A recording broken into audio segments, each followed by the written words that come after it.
Good morning everyone.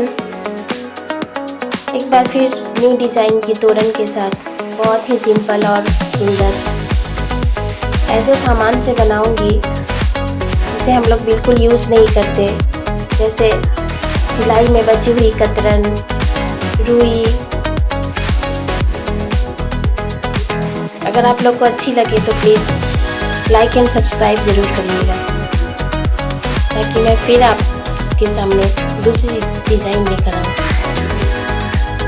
Thank you so much everyone.